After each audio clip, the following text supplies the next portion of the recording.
Life has a way of flipping upside down when you least expect it. One moment, you're 32 married to the love of your life and planning your future together. The next, you're a widow making funeral arrangements because your husband's body was too damaged for an open casket. That was my reality 6 months ago. My husband, Alex, died in a horrific car accident, leaving me drowning in grief. The first few weeks were a haze, funeral planning, phone calls, sleepless nights. If not for my parents stepping in to handle most of the details, I don't know how I would have survived. "Rachel, honey, everything's taken care of," Mom had said, her voice softer than I'd ever heard it. "You just need to focus on yourself right now." In those early days, I was on autopilot, nodding through conversations, accepting condolences, barely tasting the food people forced on me. It wasn't until I found a support group for grieving spouses that I felt like I wasn't completely alone. "Some days are harder than others," I confessed during one meeting, my voice barely above a whisper. "Sometimes I wake up and, for just a second, I forget he's gone." Maria, a woman who had lost her husband 2 years earlier, squeezed my hand. "That's normal. The grief comes in waves." Slowly, I started rebuilding. Alex had left me financially secure a house in the suburbs, an apartment downtown, a comfortable savings account. I could have quit my job at the marketing firm, but staying home in an empty house all day, that wasn't an option. Instead, I switched to part-time, just enough to keep my mind occupied. Oddly, the biggest change wasn't just losing Alex, it was my relationship with my parents. Growing up, I had always been an afterthought compared to my younger sister, Emily. They never missed one of her dance recitals or talent shows, but my academic achievements barely got a nod. But after Alex died, something shifted. They invited me over for dinner every week, genuinely asked about my job, and even requested my help financially. When Dad hesitantly brought up that they were struggling and needed $1,500 a month to cover some bills, I agreed without a second thought. For the first time in my life, I felt seen. That illusion shattered the night Emily walked in, 7 months pregnant, stealing the spotlight as effortlessly as she always had. "Emily, sweetheart, sit down," Mom cooed, practically shoving me aside to give her the best seat. "Do you need anything? Another pillow? Some tea?" Just like that, I was invisible again. I watched the way they hovered over her, their attention solely on her growing belly. The familiar ache of being overlooked settled deep in my chest. "So, who's the father?" I asked during dinner, keeping my tone casual. Emily's expression darkened. "That's my business," she snapped, pushing her food around her plate. Mom jumped to her defense immediately. "Rachel, don't pry. Your sister doesn't owe anyone an explanation. Funny, when I was going through fertility treatments, they had no problem demanding updates and offering unsolicited advice. But how are you planning to do this alone?" I pressed, watching her take seconds. "Babies are expensive." Emily waved a hand dismissively. That same smug smirk she always had when she was up to something. "Don't worry about me or my baby. I've got everything figured out." I should have paid attention to that smirk. A week later, I got a call from Emily. I almost ignored it, but curiosity got the best of me. "Rachel," she chirped, using the sugary voice she reserved for when she wanted something. "I'm having my baby shower next weekend at Mom and Dad's. You'll come, right?" The last real conversation we'd had was at Alex's funeral, and even then, she seemed distant. This sudden invitation felt off. "Are you sure?" I asked, unable to hide my surprise. "Of course," she laughed, though something about it sounded forced. "You're my sister. It wouldn't feel right without you. Plus, I have something special planned." Something in her tone made my stomach clench. "I'll be there," I promised, pushing the unease aside. The following Saturday, I arrived at my parents' house, carrying 2 carefully wrapped gifts, a high-end baby monitor and a handmade blanket. Despite everything, this was my niece or nephew. The place was decorated like something out of a Pinterest board, pastel balloons, streamers, a towering diaper cake. Trust Emily to turn a simple baby shower into an extravagant event. I recognized almost everyone. Mom's bridge club friends, our cousins, even some of Emily's old college roommates. "Time for games," Emily announced, standing in the center of the room in a flowy maternity dress that probably cost more than my monthly rent. She looked radiant, but there was something predatory about her smile that made me uneasy. Throughout the games, she kept glancing at me, holding my gaze a second too long. I tried to brush it off as paranoia, but deep down, I knew something was coming. Then came the gifts. Emily cooed over each one, gasping dramatically at every tiny onesie. When she got to mine, she ran her fingers over the soft fabric of the blanket before clinking her glass. "Everyone, I just want to take a moment to say thank you for coming," she said, placing a hand on her belly. "But there's something else I need to share." The room quieted. My stomach dropped. "I think it's time everyone knew who the father of my baby is," she continued, her eyes locking onto mine. In that instant, I knew. I knew before she even said it. "The father," she announced, her voice ringing through the silent room, "is Alex Parker." My late husband. The air was sucked out of the room. A chorus of gasps and whispers filled the silence. I felt like I had been punched in the gut. But what hit me hardest wasn't just the betrayal. It was the way my parents didn't look surprised. The world tilted. I could hear the shocked murmurs from the guests, the scrape of a chair against the floor, someone coughing awkwardly. But all I could focus on was my sister standing there, belly round with his child wearing that smug, satisfied smirk. Alex? My Alex? No. My breath came short and fast. The room felt too small, too bright. My fingers dug into the armrest of a nearby chair, trying to ground myself. "Emily," I finally managed, my voice barely above a whisper. "You're lying." She let out a soft, almost pitying laugh. "Oh, Rachel, I knew you'd react like this." "Like this? What did she expect? Me? To congratulate her? Asked to hold her baby, his baby?" I looked at my parents, my last hope for sanity, but the way they stood on either side of her, their expressions unreadable, told me everything I needed to know. They had known. Mom stepped forward, reaching for my hand, but I jerked away. "Rachel, sweetheart," she said. Softly, "you need to do the right thing here. This baby," she glanced at Emily's stomach with something dangerously close to adoration, "is Alex's only child. His legacy." My stomach lurched. I swallowed hard, forcing down the bile rising in my throat. Emily straightened, flipping her hair over one shoulder. "And as his only heir, my child is entitled to half of everything he left you." There it was, the real reason I was here. This wasn't about a baby shower. It was a setup. The betrayal sat heavy in my chest, like a weight pressing down, suffocating. Alex was dead, gone. And yet, somehow, his name was still being dragged through the dirt. Emily pulled out her phone, shaking her head like she was so disappointed in me. "You want proof? Fine." She turned the screen toward me. My heart stopped. There, in high-definition clarity, were pictures. Alex and Emily, together. One of them in what looked like a hotel room, him holding her close, kissing her forehead. Another at a restaurant I didn't recognize, his hand resting on hers across the table. I felt like I had been doused in ice water. "See?" she said sweetly.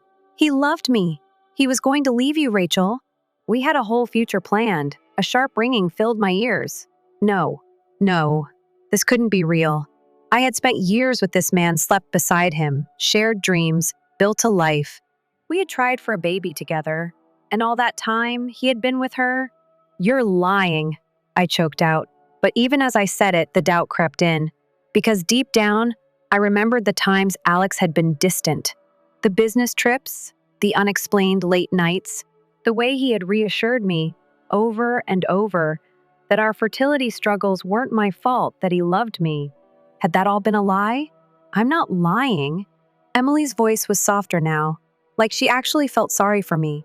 "And if you don't want this to get ugly, I suggest you start cooperating. We can settle this the easy way, Rachel." Or, she trailed off, letting the threat hang in the air. I barely remembered leaving. One moment, I was in that suffocating room. The next, I was in my car, gripping the steering wheel so tight my knuckles turned white. I drove on autopilot, not sure where I was going, not caring. My phone buzzed repeatedly, messages lighting up the screen. "Emily, we need to talk about the inheritance." "Mom, Rachel, don't make this difficult. Dad, you need to be reasonable." "We'll discuss this tomorrow." Reasonable. Like they had been when they stood there, silently backing my sister's insanity. Like my parents, who had known for months and still smiled in my face. I blocked all three of them. When I finally got home, the silence hit me like a slap. This was our house, mine and Alex's. The framed wedding photo on the mantel felt like a cruel joke. Had he been with her then? Had he kissed me and her on the same day? I spent the night pacing, unable to sleep, my mind circling the same questions. By the time morning came, exhaustion settled in like a weight. Then, the knock at my door, sharp, insistent. I didn't move. Then my phone buzzed. Unknown number, Rachel, please open the door. Another knock.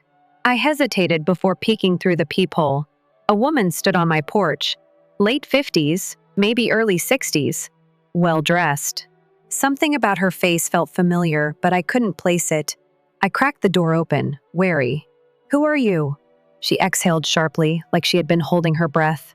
"I know this is sudden, but my name is Linda Parker." She hesitated. "Alex's mother." My stomach dropped.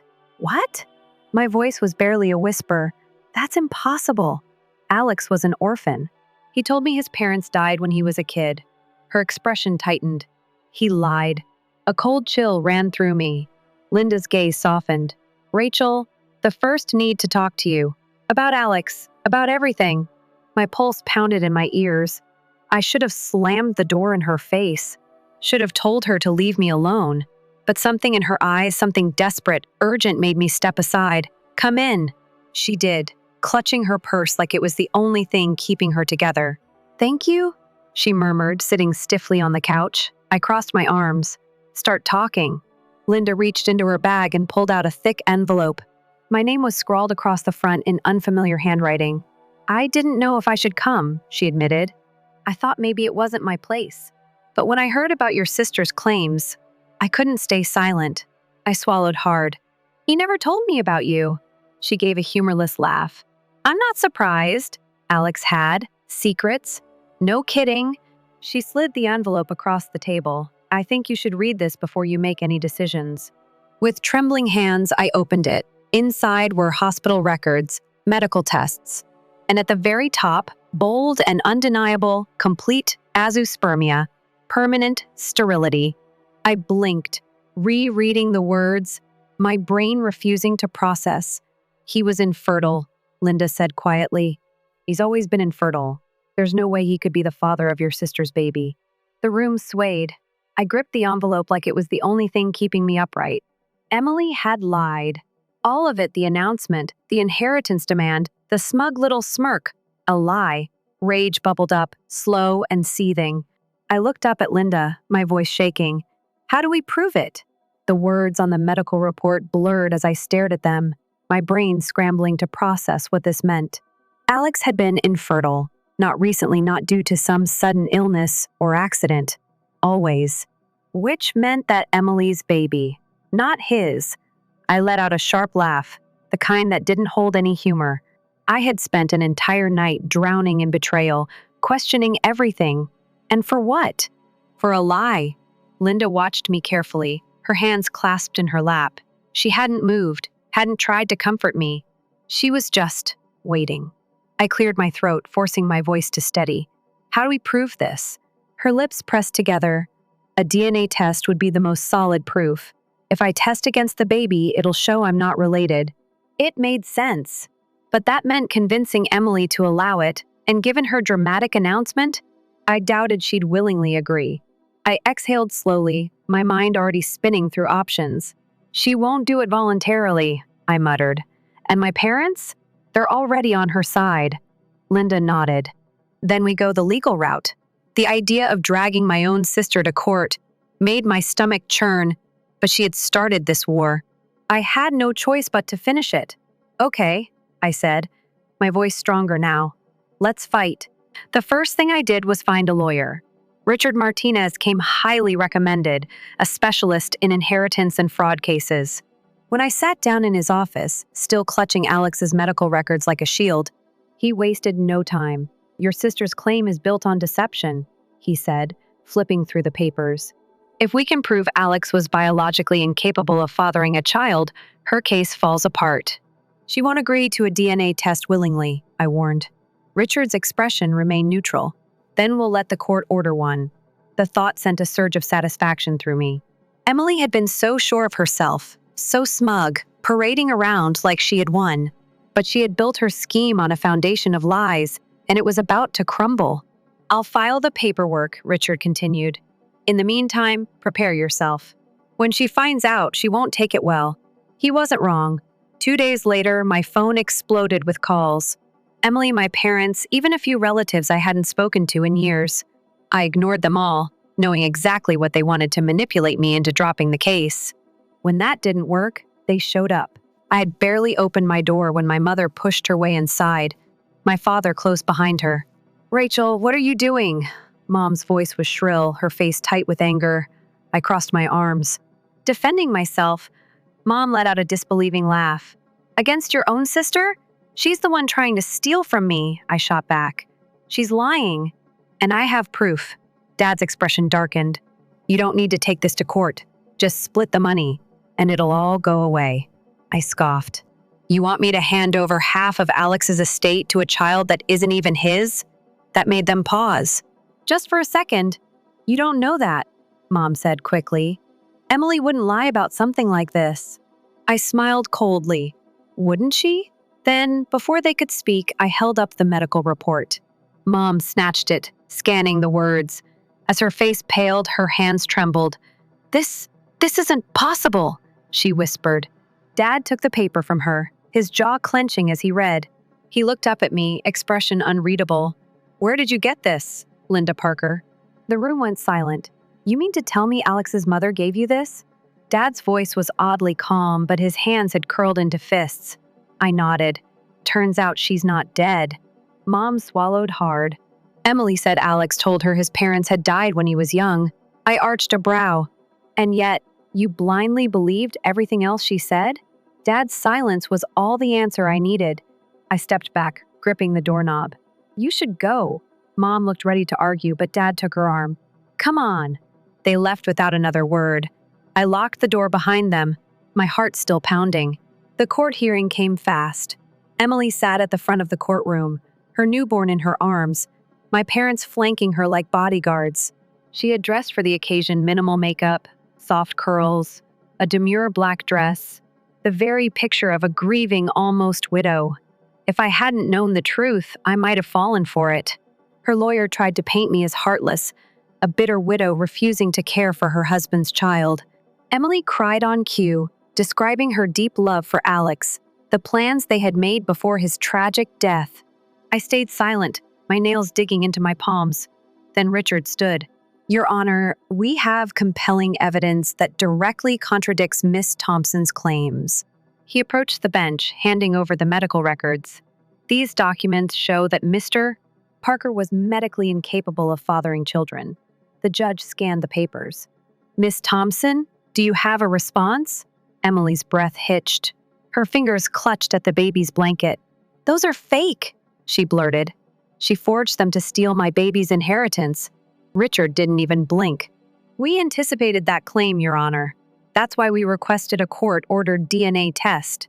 Emily froze. "There's no need for that," she said quickly. The judge's gaze was sharp. "I disagree." And just like that, the test was ordered. The results arrived a week later. The judge opened the envelope, the entire courtroom silent as she read. The results conclusively showed that there is no genetic relationship between the minor child and Miss S. Linda Parker. A collective gasp filled the room. Emily paled. The judge turned to her, expression unreadable. "Miss Thompson, would you care to explain why you led the court to believe Mr. Parker was the father of this child?"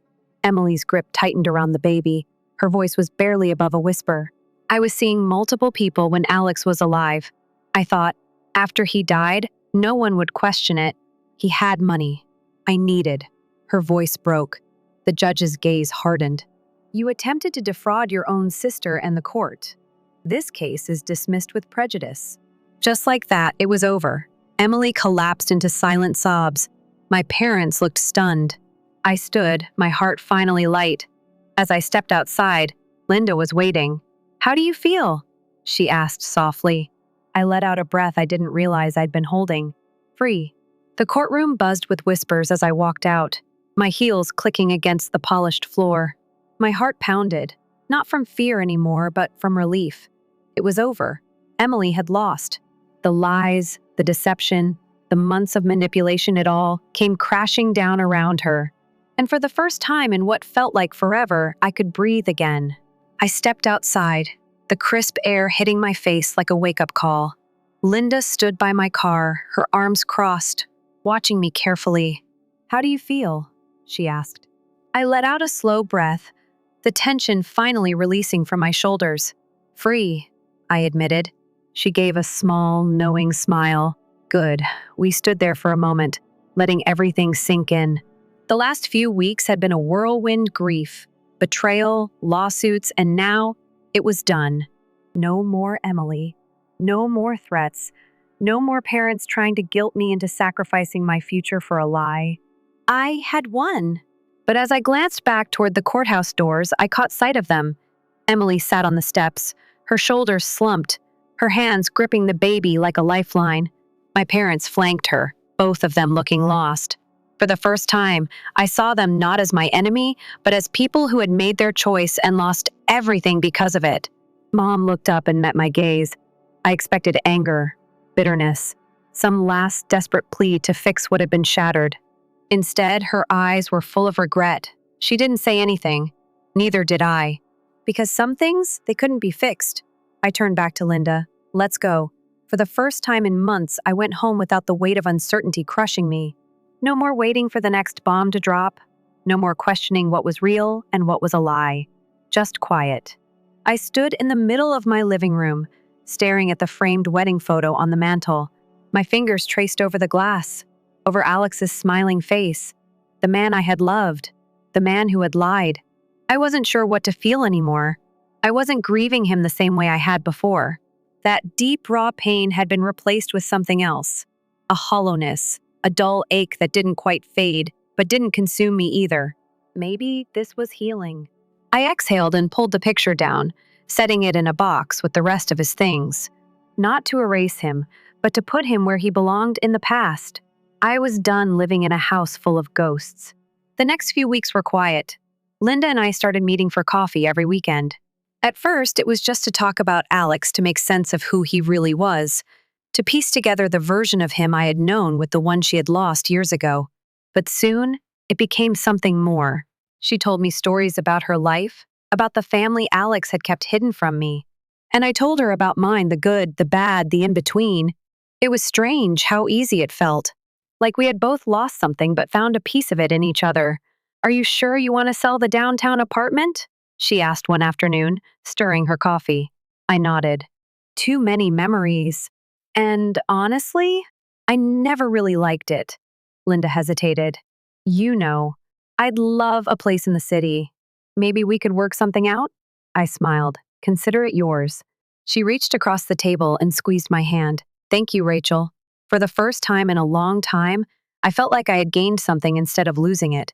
Emily didn't contact me directly after the trial, but one day, an envelope arrived in the mail. No return address. Inside was a letter written in her messy scrawl. "Rachel, I know you probably won't believe me, but I am sorry.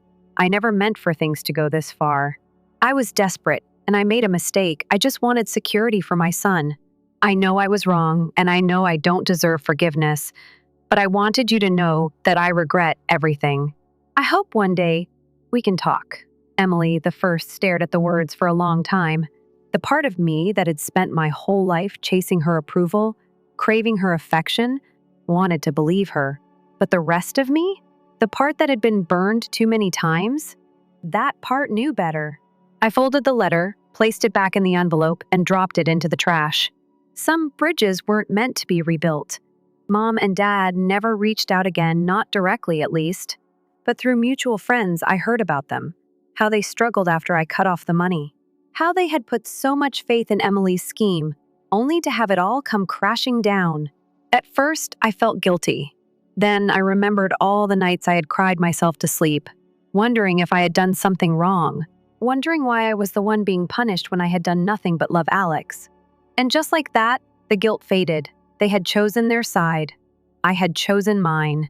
One night, I sat on my balcony, a glass of wine in my hand, watching the city lights flicker in the distance. For the first time in months, my mind wasn't consumed by Alex, or Emily, or my parents. For the first time in months, I felt light. I had lost so much, but somehow I had gained something too. A fresh start, a new family in Linda, a life that was finally mine. I wasn't ready to date again, not yet, but I had started living, and that was enough. For now. Days turned into weeks, then weeks into months. For the first time in a long time, my life was mine. No more unexpected phone calls, no more betrayals waiting to unfold. The quiet that had once felt suffocating now felt peaceful. I had routines again.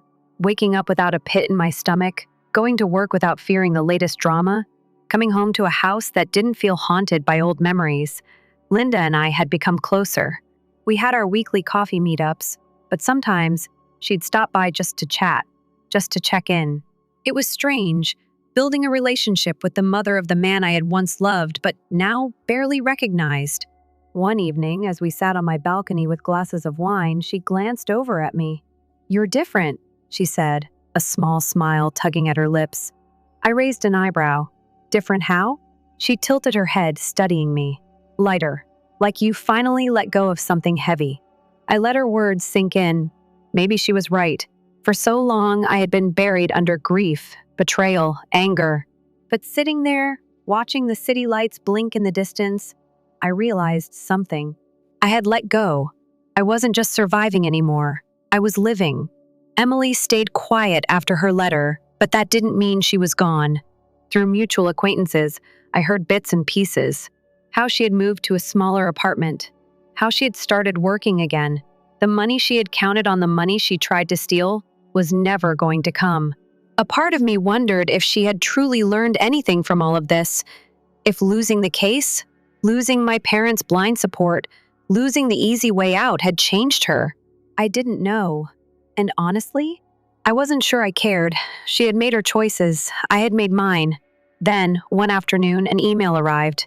I almost ignored it, assuming it was another work notification, but when I saw the sender, my breath caught.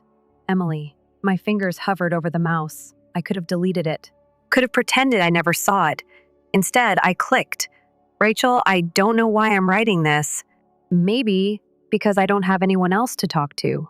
Maybe because you're the only person who ever really saw me for who I was. Even when I didn't want you to. I messed up. I know that now.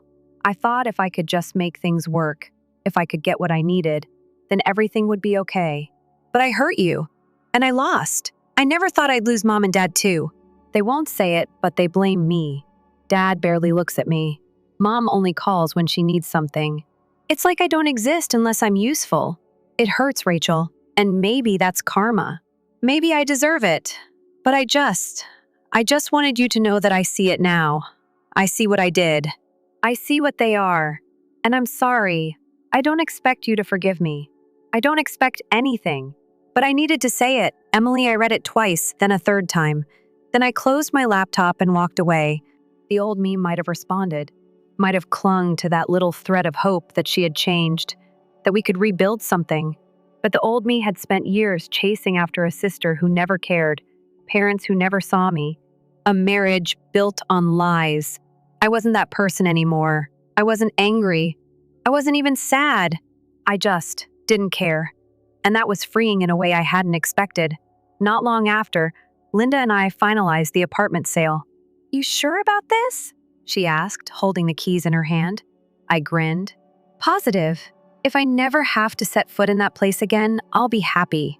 She chuckled, shaking her head. "Well, in that case, I'll take good care of it." We stood there for a moment, the weight of everything we had both lost and gained hanging between us. Then she hugged me. "Thank you, Rachel," she murmured. And for the first time in a long time, I didn't feel alone. Life moved on. I went back to work full-time, pouring myself into new projects. I joined a hiking group, started reading again, planned my first solo vacation. For so long, I had been stuck in a loop of grief, of betrayal, of wondering what I had done to deserve any of it. But standing at the edge of something new, I realized I wasn't asking those questions anymore. I wasn't waiting for closure. I had already given it to myself.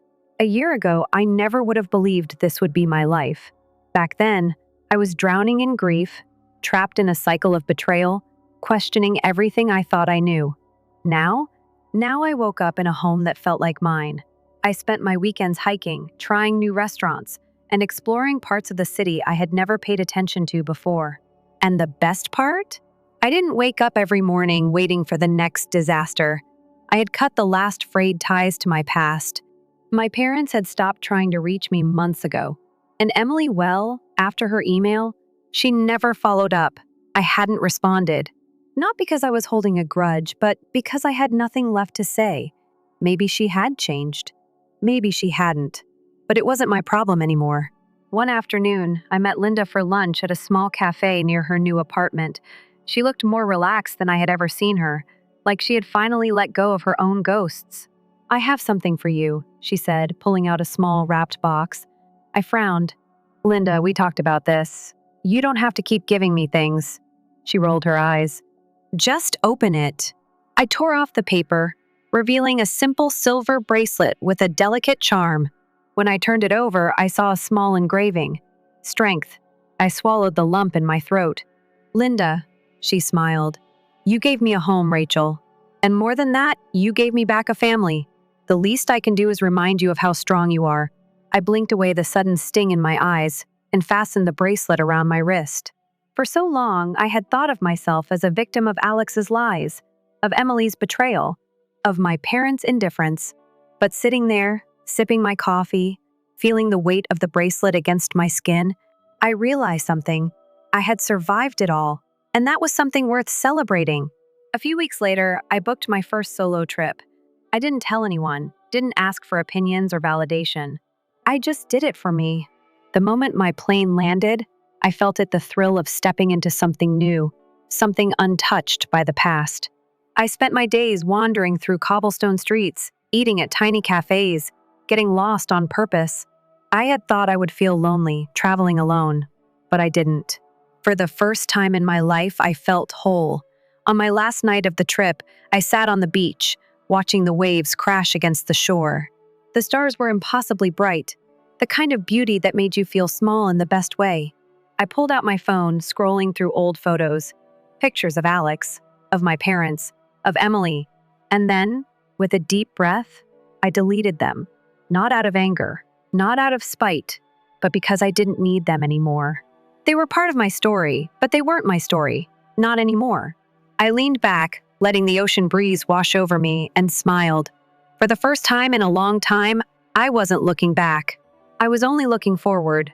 Story 2. Every year, my family forgets my birthday. I didn't remember their anniversary this time. "Unexpected! How could you?" they shouted. I then disclosed that the invitation had once again come on my birthday. Nobody could recall. Not even my daughter Paisley. However, I knew that when she realized, she would feel awful. As I ran my fingertips over the raised lettering advertising my parents' 50th wedding anniversary party, I gazed at the thick cream envelope with its gold embossing. It's quite appropriate that it arrived on my 48th birthday, when the only sound in the house was my cat purring on the windowsill. My name is Gabriella, and I've spent 3 decades watching my family celebrate everything but me, Mom. I was startled by Paisley's voice as she rushed through the front door. "Oh my God, Mom, I'm so sorry. I just recalled what day it is." She hurried to give me a hug after dropping her bag, her long dark hair tickling my face. I was really preoccupied with finals. "It's okay, sweetheart," I said. "We both knew it wasn't, though. Now you're here." Her gaze landed on the packet in my hands as she withdrew. "Is that an invitation to your grandparents' anniversary?" "Indeed." I made an effort to grin. "The 5 majors. Are they serious, I wonder? Sending it on your birthday." As she read the envelope, Paisley's expression darkened. "They have forgotten your birthday and want you to deliver a speech once more. For what?" "The 30th consecutive year, 28th. Who's counting, though?" I cracked my voice as I attempted to laugh it off.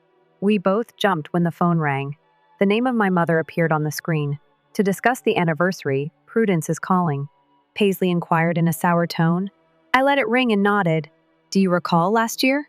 Paisley sat alongside me while Uncle Trey's wife, Vanessa, tried to convince everyone they should sing Happy Birthday to You during the anniversary toast, and your grandma shut it down since it would detract from the celebration I completed.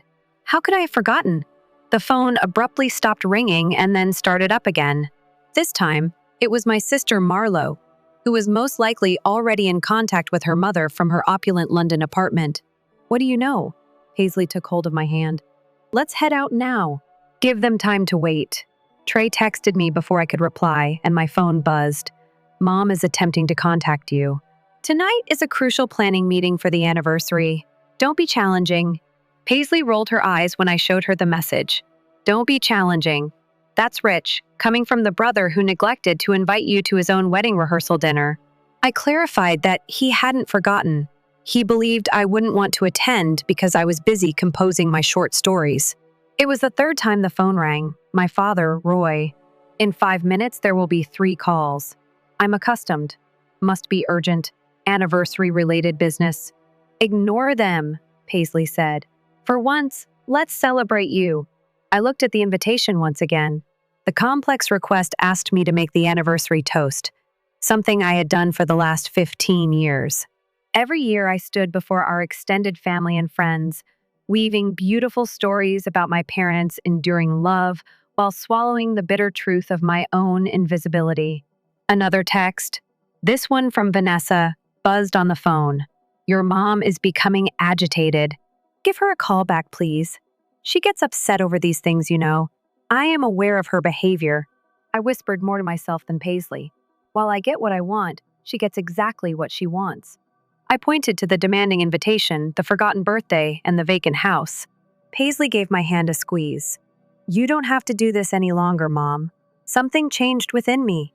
Next, like the turning of a key in a long, corroded lock, I actually looked at my daughter and saw the comprehension that went beyond duty, the strong protectiveness in her eyes.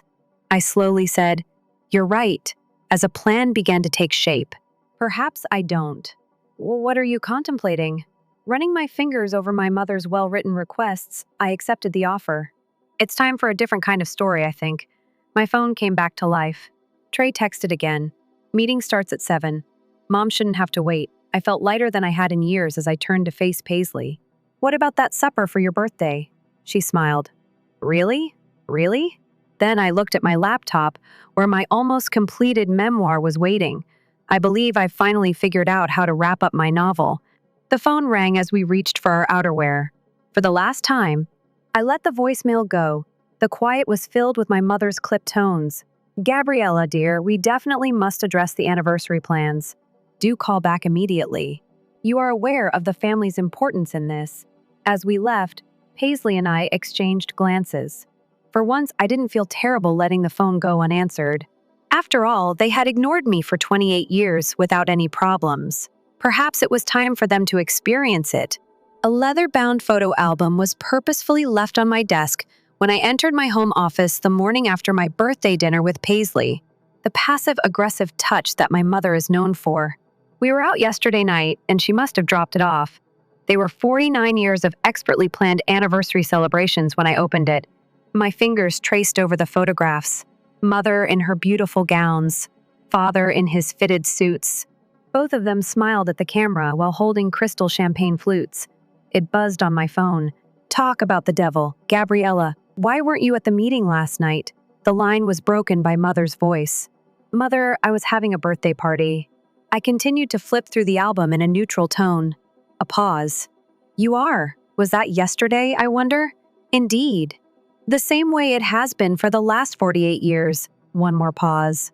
You understand how hectic things can be at this time of year, my love. Let's talk about the anniversary now.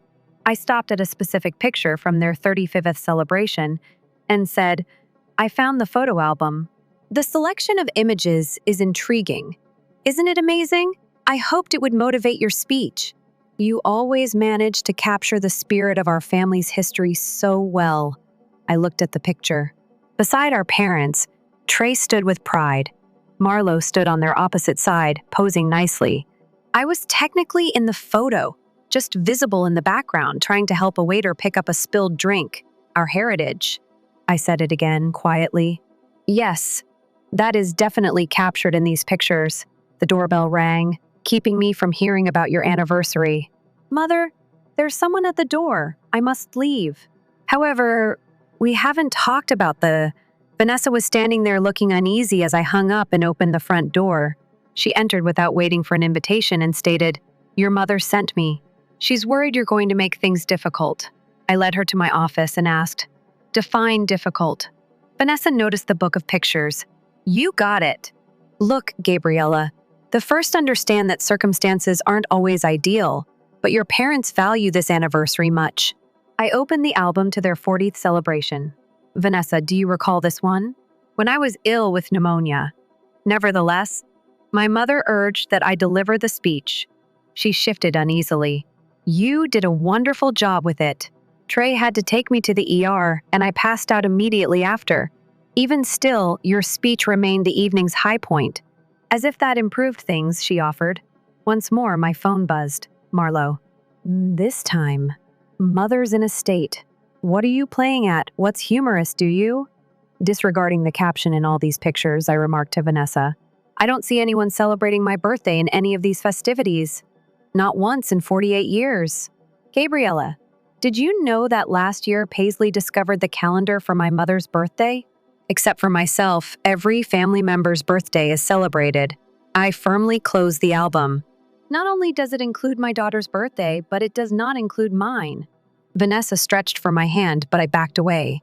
"Your mom has good intentions. She is simply your mom. She is, really, and I am only her daughter." I took up my laptop and proceeded to my desk. "What have I been working on that you would like to see?" "Your most recent book." Vanessa became alert. "You are writing another memoir," Mother said. I flipped the screen in her direction and opened the document. As she read the title, her eyes grew wide. "A Daughter's Guide to Being Forgotten, The Art of Invisibility." "You can't what, Gabriella? Tell the truth." Her face became white. "This will ruin them. The anniversary will go according to schedule." I told her that this year I simply would not be making the customary speech.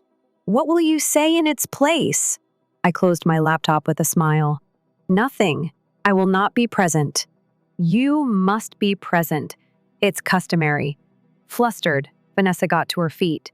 "What are people going to think?" "Most likely they won't notice. I'm generally in the background anyhow, after all." Vanessa grabbed her handbag, going for the door. "I have to inform your mother. Proceed." Silently, I said. "In any case, she is unlikely to recall this exchange." After she went, I returned to the picture book after the final photo. I discovered a message my mother had written by hand. "Create something unique for the celebration using these memories, darling. Make us proud." Paisley texted me, and my phone chimed. "Just ran into Aunt Vanessa. She seemed distressed." "Are you all right, Mom?" I returned the type. "Never better. Do you want to assist me in crafting an alternative anniversary speech?" She responded right away. On my way with coffee and resolve, I closed the scrapbook and placed it in my bottom drawer. For years, I'd manufactured beautiful lies about my family's beautiful love story. This year, I would tell a different narrative, the genuine story. Let them see how it feels to be the ones forgotten. The prodigal sister makes a comeback. As Marlo entered my home, her high-end heels clicking on the hardwood floors, her voice echoed throughout the house. I hadn't seen her in 3 years, but her timing was flawless. Just as I was finalizing the final chapter of my memoir, "Don't you knock anymore?" With haste, I called out, saving my manuscript. "We must discuss this small outburst of yours, darling." She came in my office doorway, looking just as she did when she departed for London. I continued typing in a perfectly coiffed, carefully groomed, and utterly critical outburst. "I was informed by Vanessa that you intended to skip the anniversary." She positioned herself on the edge of my desk. "And it looks like you're writing an expose of some kind." "Marlo, it's called a memoir. Like the other ones I've written about other people's families, you know." She took up a framed portrait of Paisley from my desk. "Not ours." I put down my keyboard. "Write that down." She placed the photo back with exaggerated care. "Mom is inconsolable. The entire seating arrangement has had to be rescheduled by her." "What a tragedy. Keep your temper in check, Gabriella. You don't fit in with it." Marlo lowered her voice and leaned forward. "What are you looking for? More focus?" "A specific mention in the toast." We can arrange something. There was an incoming email on my laptop. I read it out loud as I opened it. We are delighted to show our interest in your memoir, The Art of Invisibility, Miss Hicks. Your insightful examination of emotional neglect and family dynamics strikes a deep chord. Marlowe's expression tensed. You've sent it in already. It was 2 weeks ago. I shut down the laptop. Next month is the planned publication date. The anniversary is next month. Is it? I must have forgotten. Marlowe got to her feet, her poise faltering. Do you know what's wrong with you? You're too delicate. It has always been. Do you recall the time you cried? Because I got a car for my 16th birthday and you got a journal? The journal, which was a mother's book club present, arrived 3 months late. How sensitive do you see? She dismissively waved her hand. Being the center of attention is simply not for everyone. Gabriella, you should accept that. The front door opened again and Paisley's voice cried out. I brought lunch, Mom. Marlowe squinted her eyes. Your accomplice shows up. Paisley arrived in the doorway holding takeaway bags. When she saw Marlowe, she froze. You're present. Hi, sweetheart. We were just discussing your mother's current writing attempt. Paisley put down the luggage. Her tone was cool. Her finest work to date, you mean? The one that publications are already talking about.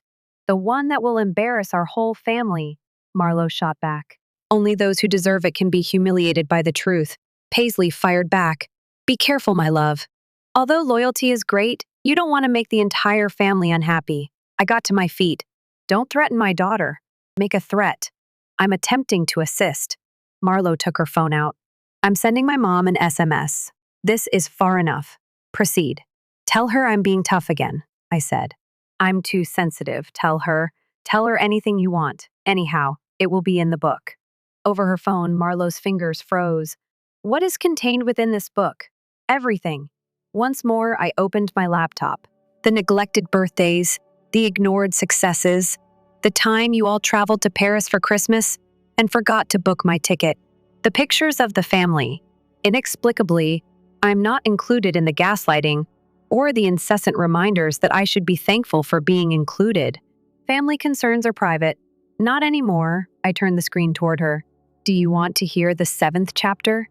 At her 45th anniversary celebration, my mother revealed to my publisher that my first book was only a pastime. It buzzed on Marlowe's phone. Most likely, Mom is requesting updates. She disregarded it. She had a pallid face. This is not possible. Paisley actually added something. She should, and she can, Marlowe said. You're making a mistake, and walked out the door. A terrible family-damaging error.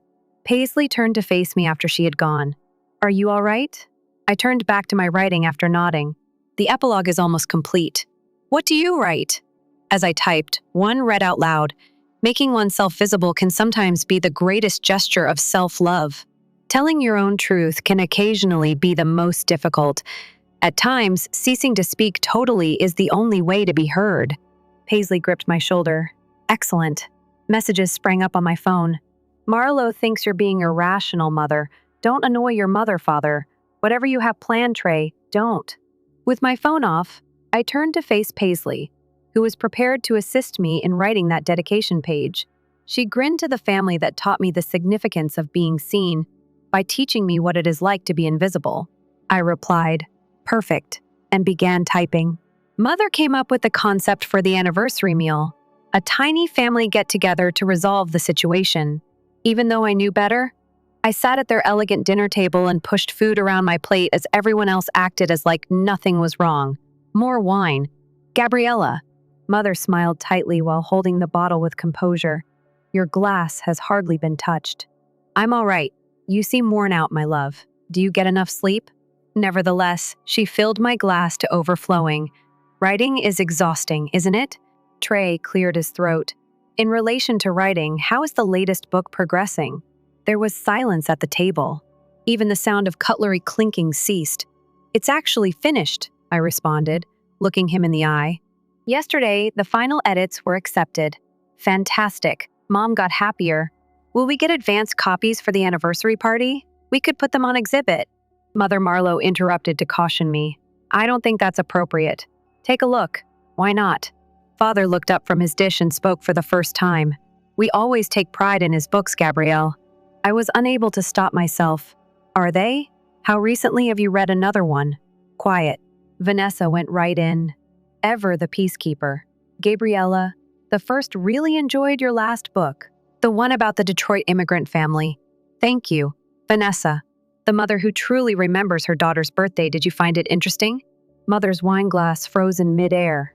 Gabriella, really? What must I do, must you? Write about families that work. If that offends you, I apologize. That's enough, Trey snapped. Not your writing career, but the anniversary celebration is what we're here to talk about.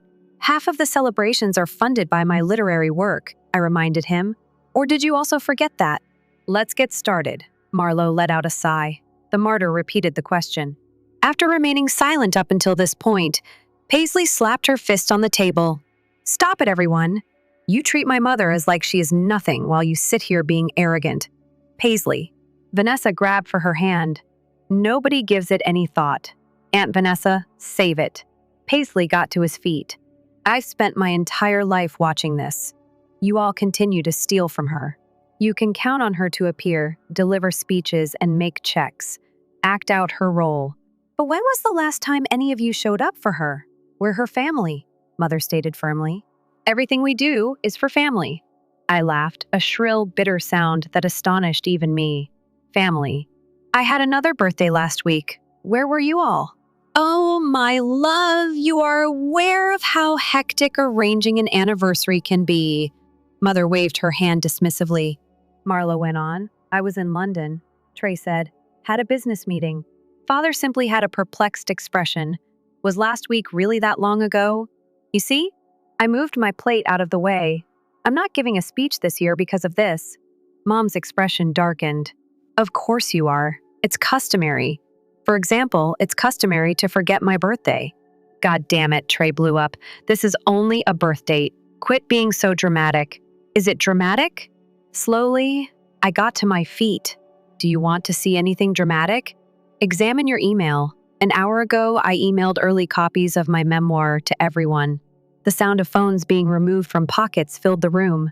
I saw their expressions as they read the summary, the color draining from their cheeks.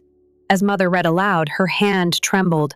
Through the experience of one daughter surviving a family that had mastered the skill of forgetting, the skill of invisibility examines the subtle brutality of emotional neglect. This cannot be published, Trey muttered.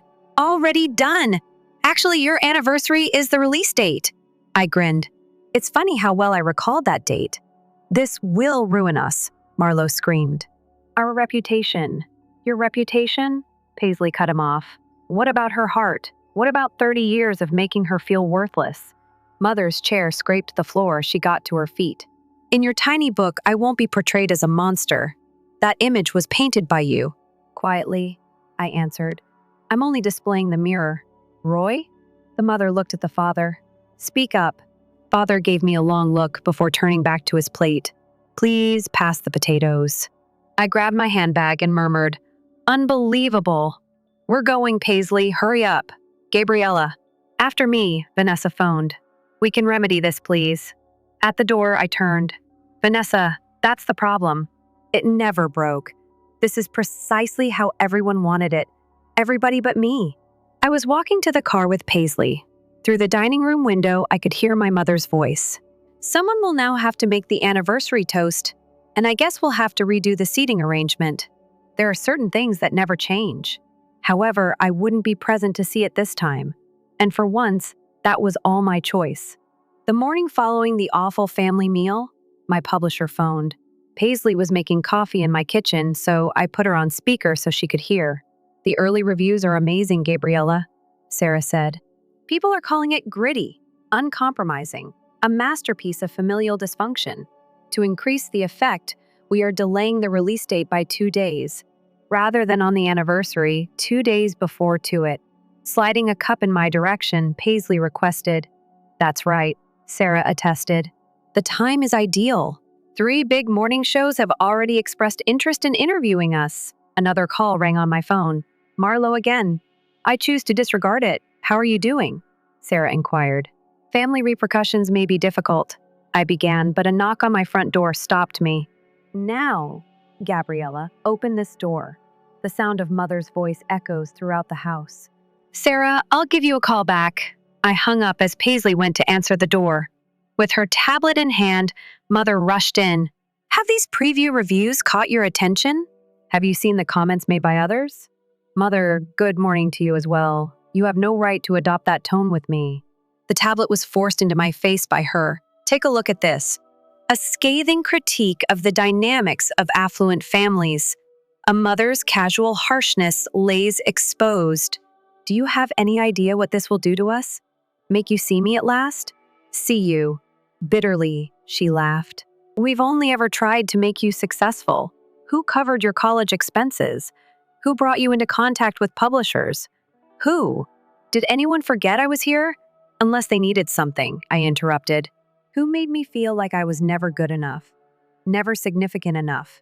Never worthy of basic consideration? You're being ridiculous, Paisley. She turned to my daughter. Talk sense into your mother. Paisley folded her arms. She wrote the book with my aid.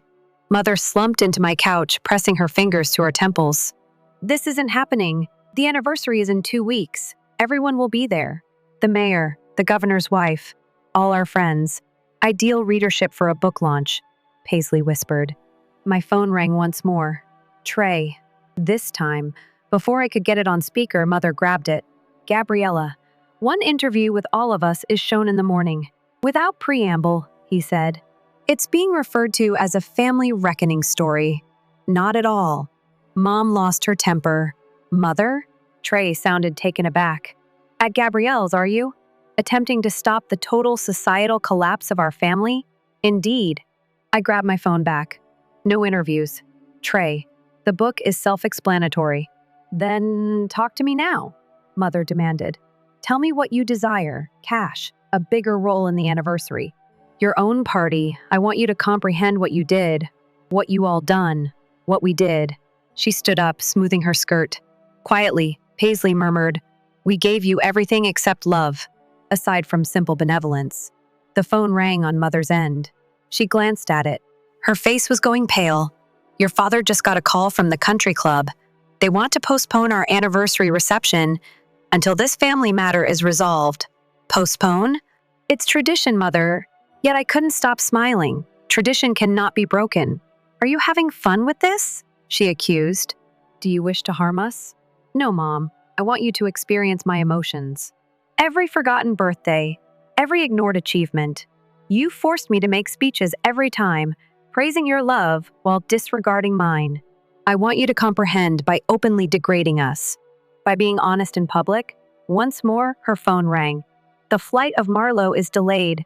The London papers want to run, she says. Passages taken from your book. Worldwide reach. Paisley blew a whistle. Impressive, Mom. Mother fell back into the couch. What do you want me to say? That we were bad parents. That we let you down. Tell me you see me, please. Can you actually see me? Now I see you, she muttered. I can see your potential. I did not intend that. She picked up her handbag and got back up. You have, in fact, made your argument. I hope you get whatever closure you seek in this book, but don't expect to be welcomed back after this backward mother. I was never actually there to begin with. She stopped at the door. You know, I always felt your sensitivity was your biggest flaw. It appears to be your most dangerous weapon now. After she went, Paisley hugged me. Are you all right? Sarah texted me and my phone chimed. Good morning. Tomorrow, America wants you. Are you prepared to share your tale with the world? I glanced at the words, then at Paisley. What do you know? I believe I am at last. Excellent. Paisley grinned. For one thing, Graham was correct. Being sensitive is not a sign of weakness. It is your greatest strength. Feeling lighter than I have in years, I picked up my phone to respond to Sarah. It was time for the unseen daughter to finally be seen. And this time, everyone would be watching. There was a deluge of missed calls and texts on the day of the anniversary. I sat in my study watching the drama unfold through my phone screen as Paisley followed social media. Your Good Morning America interview has over 1 million views, she revealed, and the art of invisibility is trending. Once more, my phone buzzed. The caterers have threatened to cancel Marlowe. Mother's having a breakdown. You're where? I picked up the neatly wrapped box from my desk and put my phone down. There was one copy of my memoir in there, beautifully bound in black leather with gold writing. Are you ready? As I ran my fingertips over the cover, Paisley inquired. Nearly. I opened the book to the dedication page and scribbled one more handwritten remark. The doorbell rang. Both of us were aware of the identity. I'll fetch it, Paisley said, but I stopped her. No, permit me. I had never seen Marlo standing on my doorway with her hair unkempt and mascara smudged. I need you to accompany me immediately. Hi to both of you. This isn't funny, Gabriella. Just now, the governor's wife canceled. The local news is parked outside our parents' house. Father secluded himself in his study. Mother, too? She took a moment to gather her breath. Mom is in tears. She's never cried in front of me. There are two of us. Please. Marlo's tone faltered. Come fix this, please.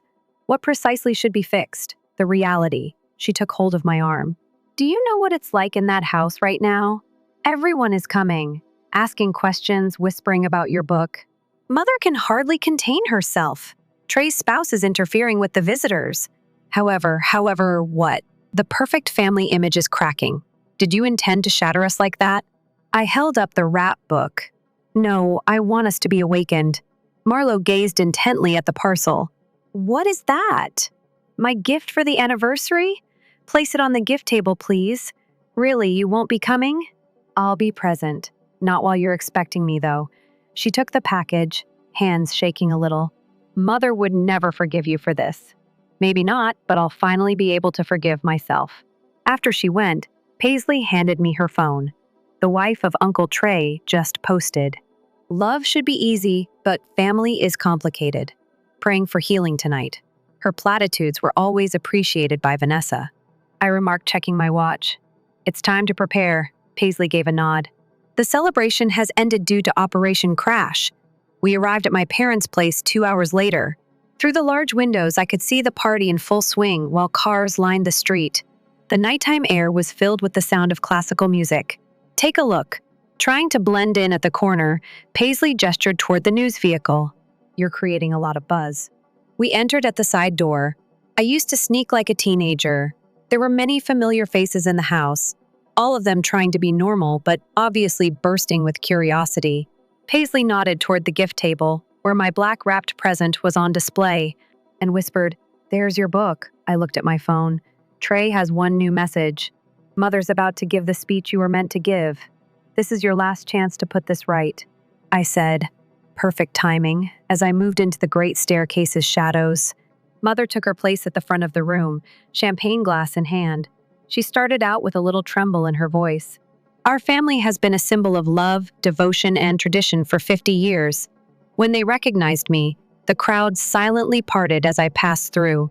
When Mother noticed me coming toward Gabriella, her speech trailed off. She muttered, clutching her glass tightly, You came. I went to the gift table and grabbed my package. I wouldn't miss it after all. Family does that, doesn't it? Shows up. When I opened the book, the room fell silent. Mother's eyes fixed on the gold lettering, then on my face. What I wrote in the dedication, do you want to know? I asked loud enough for everyone to hear. She shook her head slightly, but I opened the book nevertheless. I read to my mother, who taught me that you don't have to be invisible to exist. It just means you have to shine brighter to be seen. Her hands were shaking when I put the book in them. Happy anniversary, Mama. After all these years, I hope you finally see what I've been trying to show you. The hush in the room was deafening. A camera clicked somewhere. The scene was likely captured by the social photographer. At last, the facade of a beautiful household fell apart.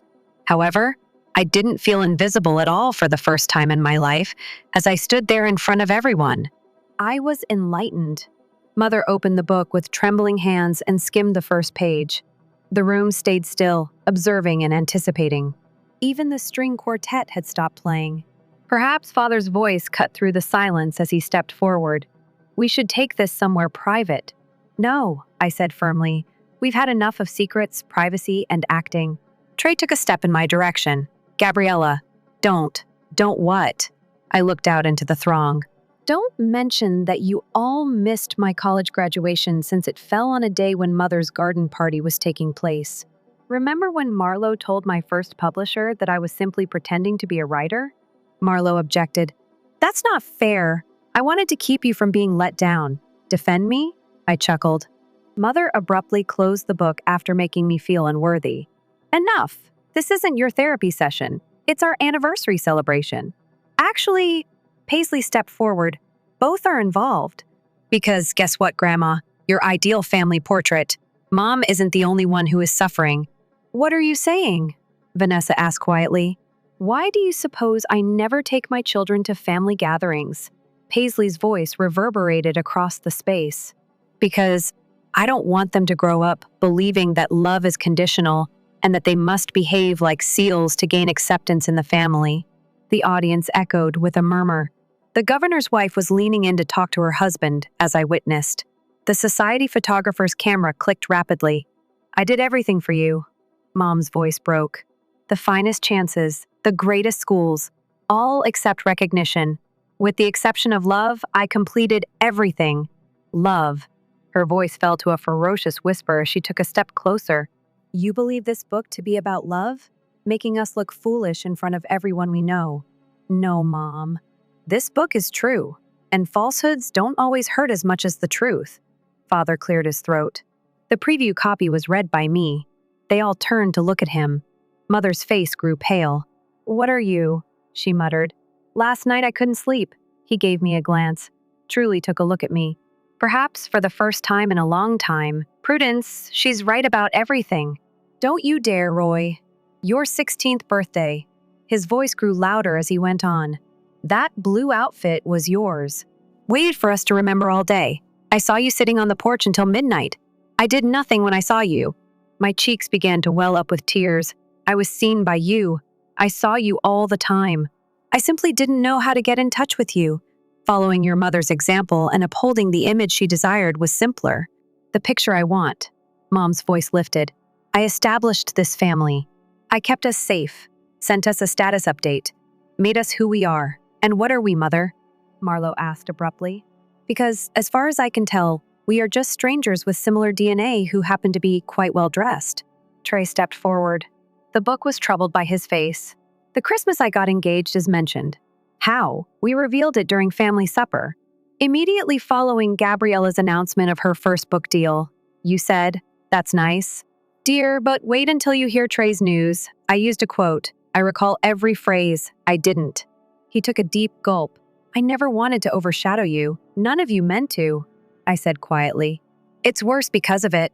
It was so natural, so normal to forget I existed. The room had gotten so silent. You could hear the ice melting in abandoned champagne glasses. Mother held the book tightly to her breast like a shield and stood straight. What are you looking for from us? She finally asked. I pointed to the book and said, I want you to read it. Really? Go through it. Attempt to comprehend and perhaps consider the reasons behind your ideal daughter's decision to pursue a career in writing. You did, but why? Vanessa asked. Because authors cannot be disregarded. Their statements deserve attention, to be heard. I gave a sorrowful grin.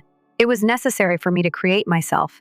Mother opened the book again, this time to the final page. Her lips moved silently as she read the last lines. Finally, she read out loud. Her voice wavered. The art of invisibility taught me the most crucial lesson of all. Before anyone realizes you were there in the first place, you may need to vanish entirely. She glanced up at me, and for the first time in my life, I saw something break in her beautiful mask. Her flawless makeup was smudged when a tear trickled down her cheek. Now I see you, she muttered. I know, I answered gently. I wrote the book for that reason. As the guests clumsily resumed their conversations, the string quartet resumed playing a gentle, melancholic piece that seemed to perfectly capture the moment. I saw my mom settle into a chair, open the book, and start reading. Silence itself may often make the loudest message. As I combed through the pile of mail on my desk, the morning sun shone through my office window. Since the book's publication, the inflow of fan mail, requests for interviews, and invitations to speak had been steady. It buzzed on my phone. Another text from Mother. Are you free for tea this afternoon? Since the anniversary celebration, these invitations had increased in frequency. Every one of them seemed like a tiny step in the right direction, something genuine. I texted back 3 p.m. excellent. I'm bringing your birthday present and some scones. Recalling how she had arrived at my door the morning after the party, I grinned, eyes red from reading all night.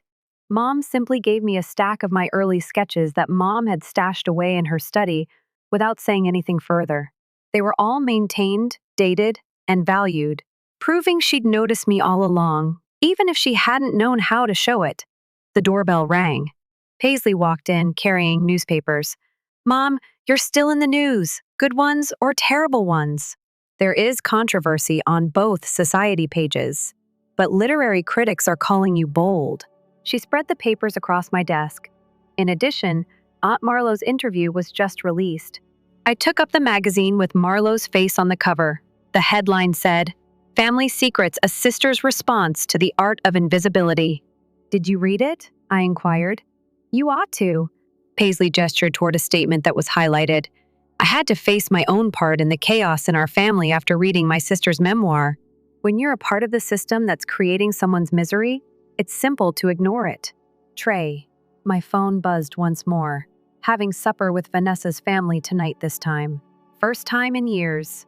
Your book let me understand what we've been missing. Father's voice came out as the front door opened. Hi there? Is anyone home? He showed up at the doorway of my office, looking uneasy yet determined. For you, I brought something. He placed a tiny package on my desk. There was a thin silver bracelet within. Silently, he murmured, I got you this for your 16th birthday. Didn't have the guts to deliver it to you. Like everyone else, it was easier to act as though I had forgotten. Why now? Since I'm sick of acting the part. He cleared his throat. Your book. It demonstrated to me what true courage looks like. As I put the bracelet on my wrist, Paisley gripped my hand. Vanessa sent me a text, and my phone lit up. Your memoir was selected for next month's book club. Would you be interested in coming along? Trey desires to awaken. There was another message. Next month, this one from Marlowe's London book tour will be available. Remain with me. We need to catch up on 30 years of talks. Take a look at it. Paisley smiled. It becomes difficult to ignore the unseen woman. Once more, the doorbell rang. Mother arrived early for tea this time, holding a present package and seemed anxious. She remarked, I couldn't wait. As she entered my office, I have something to show you. She produced a calendar that was bound in leather. I'm rewriting history, she declared, revealing dates written in her exact handwriting. Every milestone, every birthday, every moment. I didn't celebrate, even though I should have. I'm filling them in one by one. I know it doesn't fix the past, Mother, she added hastily, but maybe it can help establish a better future. One where we all see one another plainly. Father grabbed up one of the newspapers, reading aloud and revealing her family's shortcomings. Gabriella, the author, makes a mirror so we can all look at our own blind spots. That's right, Paisley responded. Did you know, Grandma, that after reading Mom's book, my friend's mother began family therapy? Mom gave a little smile. At her garden party, the governor's wife told me the same thing. It seems like we initiated a significant movement within our social circle. What about the anniversary reception at the country club? I asked, referring to social circles. Cancelled, Mom said. I made the decision that some traditions aren't worth preserving. She pointed to the date for today as she opened the calendar once more. Instead, I believed we may establish a new custom. Every Wednesday, if you don't mind, we have family tea. I looked across my office at Father, fumbling with his tie at Paisley, beaming with pride at Mother, anxiously clutching her calendar of second chances. My phone was constantly beeping with messages from Vanessa, Trey, and Marlowe, all members of this flawed, dynamic family. I got up and said, I'll get the cups. Paisley helped me with the tea. We made our way to the kitchen. Look at these reader letters, my mother said to my father. Something remarkable was done by our daughter. Our daughter, he said quietly. She did, indeed. I noticed my image in the kitchen window, no longer forgotten, no longer unseen. I was just fully and finally recognized for who I am. And that seemed like the biggest accomplishment of all, more than any book contract or headline.